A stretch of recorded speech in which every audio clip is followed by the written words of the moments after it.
Essa segunda semana de setembro aqui no Senado Federal marcou uma fase importante das relações entre a Casa e a sociedade, pois matérias de interesse do cidadão foram apreciadas e votadas nessa semana. Nós vamos conversar agora com o líder do governo, o senador Eduardo Braga, que também relatou uma proposta de emenda à Constituição, a PEC 18, que foi aprovada aqui no Senado, que atende aos anseios populares, né, senador? Uma vez que dispõe sobre perda de mandato, em caso específico, quando o parlamentar já foi condenado pela Justiça. É verdade. Né? A PEC 18, na realidade, ela trata da perda automática de mandato quando o parlamentar estiver condenado em processo transitado e julgado em improbidade administrativa, de acordo com o artigo 92 do Código Penal, com pena superior a 4 anos, o que significa pena de reclusão, portanto, a perda do mandato passa a ser automática.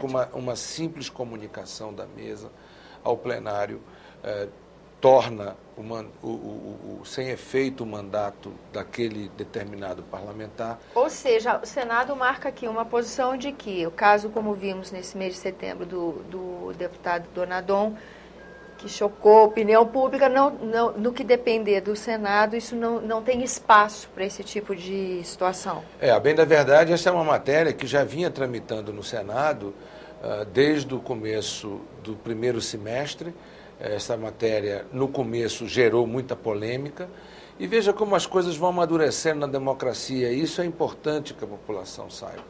Eu fui relator da PEC 18, autor do substitutivo, que, aliás, deu a formação jurídica e pacificou alguns temas que estavam dentro. Porque, veja, imagina que um parlamentar, que é um cidadão, que é um ser humano como você, como todos que nos assistem, pode sair, de repente, aqui da Câmara dos Deputados ou aqui do Senado e sofrer um acidente de carro, por exemplo, e que leve, Deus me livre e guarde, a perda da vida de uma pessoa.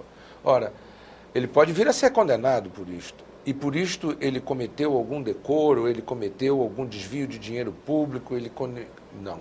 Portanto, é preciso a gente saber tipificar para que a gente possa punir corretamente. É claro que se este parlamentar cometer este crime porque estava embriagado, porque houve agravantes que elevaram a condenação, que acabou fazendo com que ele fosse condenado, ele vem para a perda de mandato em votação aberta e não em votação secreta, seja no Senado, seja na Câmara. Esse modelo será replicado, obviamente, nas Assembleias Legislativas e nas câmaras municipais, dando mais controle, mais transparência e dizendo de uma vez por todas à nação brasileira de que o parlamento não quer ser conivente com esse tipo de parlamentar ou esse tipo de cidadão. De conduta.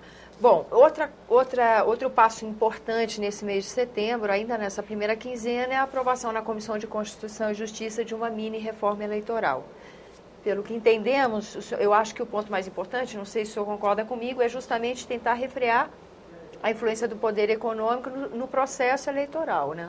Perfeitamente. Eu acho que esta é uma mini-reforma, porque ela precisa ter consenso nas duas casas para que ela possa entrar em vigor até o dia 5 de outubro próximo de 2014.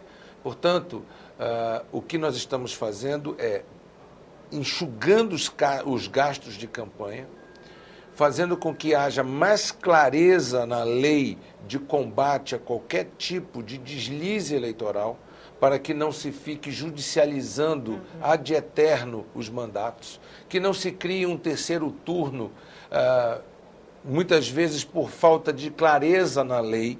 Isto foi, inclusive, colocado aqui pela ministra Carmen Lúcia, quando esteve debatendo o tema aqui no Senado. E eu creio que nós temos algumas outras vantagens também nessa mini-reforma. O eleitor, ele reclama muito da substituição do candidato, muitas vezes na véspera da eleição. Então, às vezes você tem um parlamentar, ou um prefeito, ou até mesmo um governador, que é muito popular e que está inelegível. No entanto, ele fica fazendo campanha até a véspera da eleição. Quando chega na véspera da eleição, a foto dele está na urna, substitui-se o candidato, via de regra por um parente, e aí ela acaba se elegendo, ele acaba se elegendo, só que associado a outra imagem. Associado a outra imagem. Agora, pela mini-reforma, não será mais possível. A substituição terá que ocorrer no mínimo 20 dias antes das eleições, para dar tempo da substituição da foto nas urnas e, assim, o eleitor saber exatamente pela imagem em quem ele está votando para aquele determinado cargo eletivo. Senador, nesse empenho da Comissão de Constituição e Justiça em avaliar essa mini-reforma, foi também debatido um projeto de lei que proibiria a participação de pessoa jurídica no financiamento das campanhas. Ao mesmo tempo que a mini-reforma tenta frear esse poderio econômico, por outro lado, um projeto como esse foi rejeitado. O senhor pode explicar o que parece ser uma contradição? Porque na realidade, veja, muitos concordam em fazer a vedação em relação a esse tipo de contribuição, mas não é uma unanimidade nas duas casas.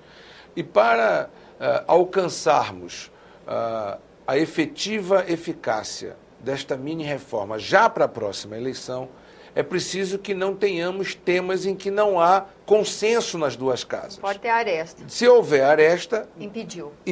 Às vezes o ideal é o inimigo do possível e do bom.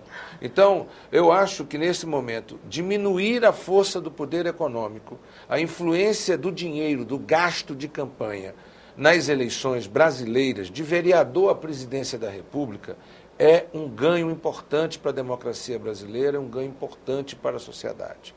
Um próximo movimento que nós teremos que fazer é exatamente disciplinar o financiamento de campanhas. Esse disciplinamento terá que vir, com certeza, respaldado por um plebiscito popular, para que esse plebiscito possa influenciar com peso da democracia direta na representatividade da Câmara e do Senado. Porque só assim nós faremos as grandes mudanças de acordo com a vontade popular no financiamento público ou no financiamento misto de campanha. E como é que tem que ser programado, planejado essa consulta popular?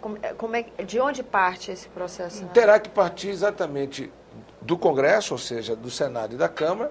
Já há uma proposta tramitando de iniciativa popular, apresentada inclusive pelo próprio PT, não é? Em aliança com outros partidos, para que se possa avaliar e se aprovar em breve um plebiscito que trate de alguns temas, como o do financiamento de campanha.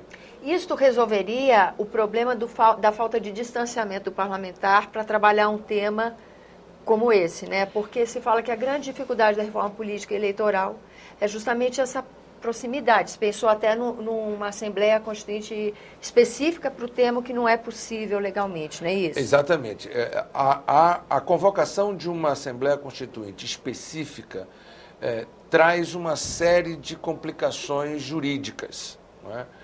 Que não está pacificada, que muitos acham que não é possível, especialistas, juristas acham que não é possível, e alguns acham de forma engenhosa que teria-se como fazer algumas soluções para que isso pudesse acontecer. No entanto, eu creio que a participação popular através de um plebiscito daria o peso necessário para que o parlamento brasileiro, seja a Câmara, seja o Senado, entendesse o recado da população, entendesse o recado dos eleitores para as mudanças que precisamos fazer. Financiamento público de campanha é o que o povo brasileiro quer e deseja? Não sei. Precisamos consultar. Eu posso desejar, mas eu quero saber se o povo deseja. Precisamos consultar. O financiamento exclusivamente através dos partidos, ou seja, a contribuição, seja pessoa física, seja pessoa jurídica, terá que ser via partido e não via candidato. E teto? Teto também. Ou piso ou teto. Aliás, muito mais importante do que piso é o teto. Será que a população quer isto? Será que a população não quer? Será que a população entende o que é isso? Portanto, estabelecer-se uma regra sobre financiamento de campanha, é preciso que haja um esclarecimento da população do que se trata, para que a população possa, esclarecida, se manifestar. Veja, vou dar um exemplo claro. Eu sou a favor do desarmamento. Eu não defendo que cada um de nós estejamos armados para defender a própria segurança da nossa família ou a segurança individual de cada um. Isso é dever do Estado, não é dever do cidadão. Eu não estou apto, eu não estou treinado, seja tecnicamente com a arma, seja mentalmente, psicologicamente com a arma. Não sou, portanto, um profissional preparado para exercer esse tipo de função.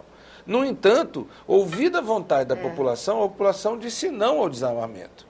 Não sei se daqui a 5 anos... Manteria a mesma resposta. Manteria a mesma resposta. Mas, quando consultada, a população disse, de forma majoritariamente avassaladora na população, não ao desarmamento. É isso mesmo. Portanto, fazer esse tipo de campanha esclarecedora e a opinião pública e a população, pelo voto direto na democracia, estabelecer uma comunicação representativa com o Senado e com a Câmara, para mostrar um caminho que o povo brasileiro deseja, eu acho fundamental para que nós possamos avançar no financiamento de campanhas. Obrigada pela sua presença, senador. Eu que agradeço. A você que nos acompanha, muito obrigada pela atenção. Esse é o programa Argumento. Eu sou Tânia Horman e você pode participar do nosso trabalho. Envie sugestões ou críticas para 0800 61 2211 ou www.senado.leg.br/TV. Até a próxima.